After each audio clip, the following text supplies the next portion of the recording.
Spoken English skills ఏ విధంగా develop చేసుకోవాలి అనేది మనం ఈ క్లాస్లో నేర్చుకుందాం. రైట్, ఫస్ట్ అతడు నన్ను గిల్లాడు. అతడు నన్ను గిల్లాడు. అతడు నన్ను గిల్లాడు. He pinched me. He pinched me. Pinch అంటే గిల్లటం. పించ్ అంటే ఆ స్కిన్ పట్టుకొని ప్రెస్ చేయటం అన్నమాట. దాన్ని మనం హీ పించ్డ్ మీ అని చెప్పంటాం.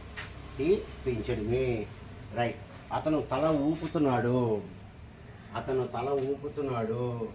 He is nodding his head. He is nodding his head. అతను తల ఊపుతున్నాడు. తల ఊపడం అంటే ఇట్లా. అతను తల ఊపుతున్నాడు. He is nodding his head. He is nodding his head. Okay, right. నేను మెట్లెక్కి వస్తున్నాను. నేను మెట్లెక్కి పైకి వస్తున్నాను. I am coming up. I am coming up stairs. I am coming up stairs. I am coming up stairs. ఈ విధంగా చెప్తాం. I am coming up the stairs. అది నేను మెట్లెక్కి పైకి వస్తున్నాను. I am coming up the stairs. I am coming up the stairs. నేను మెట్లెక్కి వస్తున్నాను. స్పోకెన్ ఇంగ్లీష్ మీరు ఏ విధంగా డెవలప్ చేసుకోవాలంటే, ఒక మాట వచ్చినప్పుడు ఆ మాటని మీరు పదే పదే రిపీట్ చేసుకోవాలి మీ మైండ్లో. అలా రిపీట్ చేయగా మీకు ఆ వర్డ్స్ మీకు మైండ్లో పట్టేస్తాయి. అది కనుక మీరు చేయలేదనుకోండి, ఊరికే వినేసి ఊరుకున్నారనుకోండి, మీకు అంత గుర్తుండేవి. ఇవాళ నేర్చుకుని మళ్ళీ రేపు మారిపోతుంది. కాబట్టి ఒక వర్డ్ మీకు కొత్త వర్డ్ వచ్చినప్పుడు చూడండి, I am coming up the stairs. నేను మెట్లెక్కి వస్తున్నాను పైకి. ఈ విధంగా చెప్పాలి. నేను మెట్టు దిగి వస్తున్నాను. I am coming down. I am coming down the stairs. నేను మెట్లు దిగి వస్తున్నాను. నేను మెట్లెక్కి వస్తున్నాను. మెట్లు దిగి వస్తున్నాను. He is coming up the stairs. He is coming down the stairs. ఈ విధంగా మనం వీటిని చెప్తూ ఉంటాం. ఈ విధంగా మనం వీటిని చెప్పాలన్నమాట. చిన్న చిన్న తెలుగు మాటలు ఇంగ్లీష్లోకి. Okay, right right. ఇప్పుడు చూడండి, నేను అడిగాను ఈ క్వశ్చన్, ఎవరు నాకు ఆన్సర్ పెట్టలేదు. మళ్ళీ అడుగుతున్నాను చూడండి.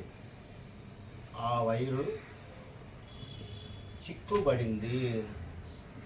చిక్కు పడిపోయింది.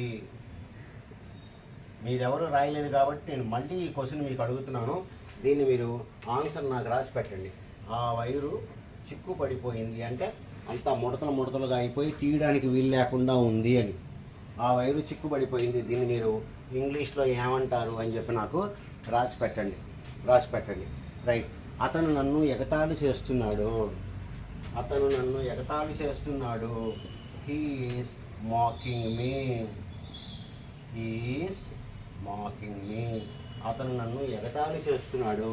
మాక్ అంటే ఎగతాళి చేయడం, ఏడిపించడం. అతను నన్ను ఎగతాళి చేస్తున్నాడు.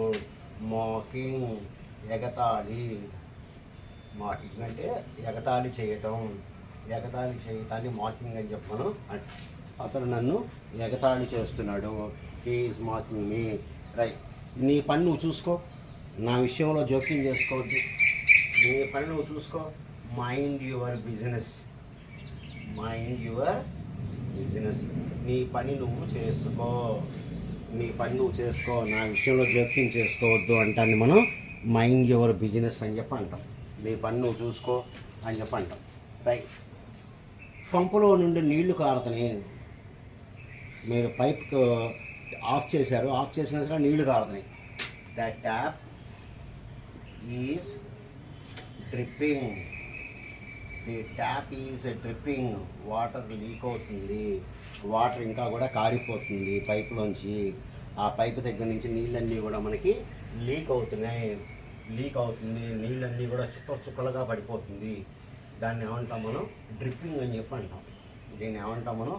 డ్రిప్పింగ్ అని చెప్పి మనం అంటాం. The tap is dripping. The tap is dripping అని చెప్పి మనం చెప్తాం అన్నమాట. Right, okay. నువ్వు ఏ టైంకి వస్తావు? What time will you come? నువ్వు ఏ టైంకి వస్తావు? వస్తావు అన్నావు కాబట్టి నేను ఇక్కడ విల్ అనేది రాశాను. విల్ ఎందుకు వచ్చింది? తర్వాత జరుగుద్ది కాబట్టి వచ్చింది. ఏ టైంకి వస్తావు అంటున్నాను కదా, అందుకని చెప్పి మనం ఈ విధంగా రాయటం జరిగిందనమాట. What time will you come అని. రైట్. ఓకే. నీకు ఆకలిగా ఉందా? నీకు ఆకలిగా ఉందా? Are you hungry? Are you hungry? Are you hungry? నీకు ఆకలి వేస్తుందా? నీకు ఆకలిగా ఉందా అని చెప్పి మనం చెప్తా ఉన్నాం. రైట్. అతడు నీకేమవుతాడు? చాలా వెరైటీ క్వశ్చన్ ఇది మాత్రం. అతడు నీకు ఏమవుతాడు? అతడు నీకు ఏమవుతాడు? What is he to you? What is he to you? అతడు నీకు ఏమవుతాడు? అతడు నీకు ఏమవుతాడు? ఈ విధంగా మనం దీన్ని చెప్తూ ఉంటాం అన్నమాట. రైట్. జనాలను దిగనివి. ఫస్ట్ జనాలను దిగనివ్వు అంటే వాళ్ళు బస్సులోంచి దిగుతున్నారు, వాళ్ళని దిగనివ్వు. Let people get off. First వాళ్ళని దిగనివ్వు. Let people get off first వాళ్ళని దిగనివ్వు. ఫస్ట్ వాడిని దిగనివ్వు, ముందు వాళ్ళని దిగనివ్వు. గెట్ ఆఫ్ అంటే దిగటం అండి. గెట్ ఆఫ్ అంటే దిగటం. గెట్ ఆన్ అంటే ఎక్కడం. గెట్ ఆన్ అంటే మనకి ఎక్కడం అనమాట. ఈ విధంగా మనం ఈ వాక్యాలన్నీ కూడా మనం తెలుగు నుంచి ఇంగ్లీష్లోకి మనం నేర్చుకుంటూ ఉంటాం. ఇందాక నేను చెప్పాను వైరు చిక్కుబడిపోయింది అని. ఎంతమంది కరెక్ట్గా రాస్తారో చూస్తాను. రైట్. సో డియర్ స్టూడెంట్స్, మీకు నా వీడియో నచ్చితే కంపల్సరీగా లైక్, షేర్ అండ్ సబ్స్క్రైబ్ చేసుకోండి. ఇలాంటి వీడియోస్ వస్తాయి. నేను ఈ రోజు నుంచి హిందూ పేపరు తెలుగులో ఎక్స్ప్లెయిన్ చేయడం స్టార్ట్ చేశాను. మీకు నచ్చితే కనుక అది కూడా చూడండి. మీకు నా వీడియోస్ అనేవి నచ్చుతాయని చెప్పి అనుకుంటున్నాను. Good day to you all.